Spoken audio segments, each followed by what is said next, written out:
Hola people, ¿cómo están? My name is Chavarin and welcome back to a brand new video. And for today's video, it's gonna be a little bit different. ¿Por qué? Because I'm here speaking English. Most of the people in my channel are more likely to be Latinx because most of the people watch my video, mi rutina diaria en los Estados Unidos. During my second semester in the university, I took a class called CLS 1200.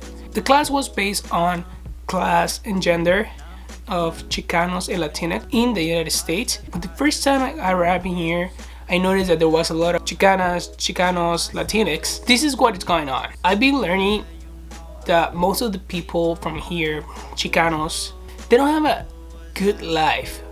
What do I mean about this? I'm not talking about the money. I'm talking about racism and discrimination. When a Chicano are in the United States, most of the time they don't call them Americans.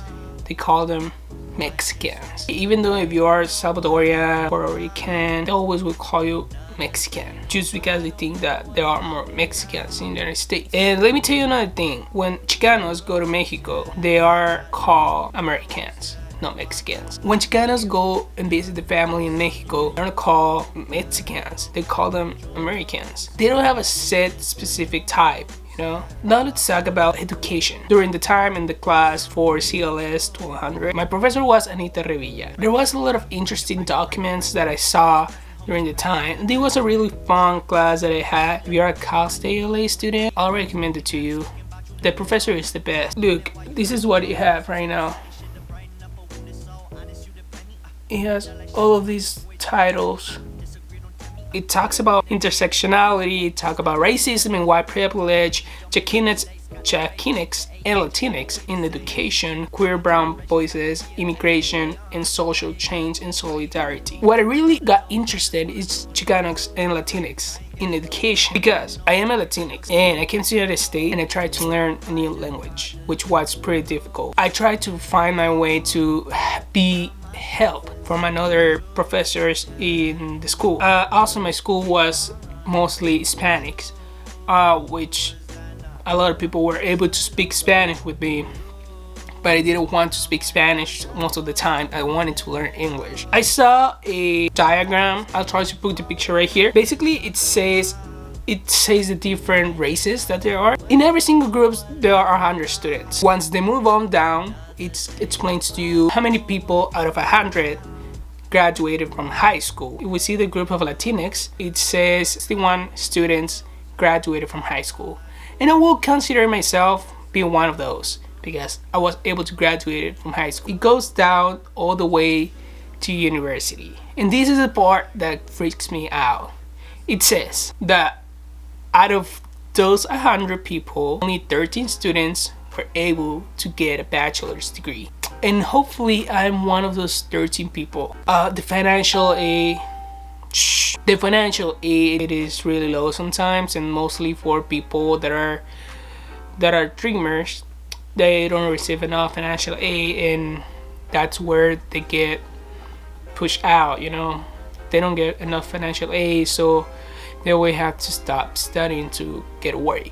What I've been watching is that there's many changes that Latinx can make. If we share our experiences being in the United States, we can make a change. Everybody has their own unique story, and we want to make sure that everybody can hear it. Today I wanted to record a video because I really like making videos, even though I haven't posted in a while, but I really like making YouTube videos. Like, I feel comfortable in front of the camera and I like to share my ideas with you. Another thing that I was watching at the section of immigration, I always get interested into some things that everybody sees. Everybody knows about this, but they have different idea. Let me talk about this slide that I saw. It talks about the census data, right? In 2019, it says that 329,064,917 is the total of the US population 2019. 12 million estimated unauthorized immigrants in the US. I'm going to focus on Latinx. Latinx are only 16.3%, and unauthorized immigrant is 3.7%. Everybody makes bad comments about immigrants that come to the United States and say, hey, they just came to steal our job. You have the same opportunity as everybody. There's a lot of jobs for agricultural workers. You know, to be agricultural, you can work there. There's a lot of jobs. For example, I saw this slide. It says among agricultural workers in California, only in California, it says that 70% do not have medical insurance. 32% have never utilized a health clinic. 20% have 2 of the 3 chronic illness risk factors, and 45% have never been to a dentist. And we have to admire their job. Oh my god, they're still on jobs. Go and work there. Are you gonna work in there? No one in the United States will want to work there. Everybody is looking for success. Latinos are powerful. Like for example, the braceros, there were people brought from Mexico. They hired them to work as the worst jobs that there can be, because the United States got devastated after World War I, where they fell in Great Depression. Used to do the heavy labor that they needed so they can improve their economy. If you ever go to college, I suggest you to get the Chicano Latino Studies class, because it is a really interesting point of view to learn more about your culture. I really like this class. Because it had a lot of documentation. Besides all what happened during these days, we had to go slower because pandemic, you know, it was pretty difficult. And also I want to talk to you guys. Yes,